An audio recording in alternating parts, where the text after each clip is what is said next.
ডানকুনিতে CPM এর রাজ্য সম্মেলনের আজ দ্বিতীয় দিন। রাজ্যের সাম্প্রদায়িক মেরুকরণ নিয়ে উদ্বিগ্ন সিপিএম। সাম্প্রদায়িক রাজনীতির বিরুদ্ধে লড়াইয়ে ব্যর্থতা রয়েছে। টিএমসি বিজেপি বাইনারি ভাঙার ক্ষেত্রে অসফল সিপিএম ভোটারদের কাছে গুরুত্বহীন হয়ে পড়া নিয়েও প্রশ্ন এই বৈঠকে। ডানকুনিতে চলছে সিপিএম এর রাজ্য সম্মেলন, যার দ্বিতীয় দিন আজ। বৈঠকের আলোচনা এবং পর্যালোচনা সবটাই কিন্তু বেশ গুরুত্বপূর্ণ। টিএমসি বিজেপি বাইনারি ভাঙার ক্ষেত্রে অসফল সিপিএম, পাশাপাশি ভোটারদের কাছে গুরুত্বহীন হয়ে পড়া নিয়েও প্রশ্ন উঠেছে বৈঠকে।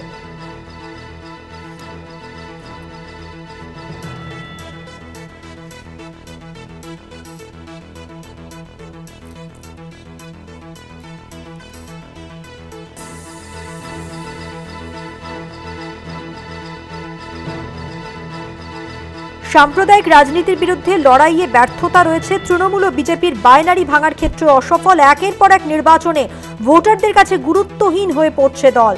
বৈঠকে আলোচনা, অঙ্কের হিসেবে মোট ভোটের 5%-এরও কম কিছু কিছু আসনে প্রার্থীদের জামানত বাজেয়াপ্ত হয়েছে। মাঠে ময়দানে সংগঠনের অভাব রয়েছে, এই প্রসঙ্গই উঠেছে।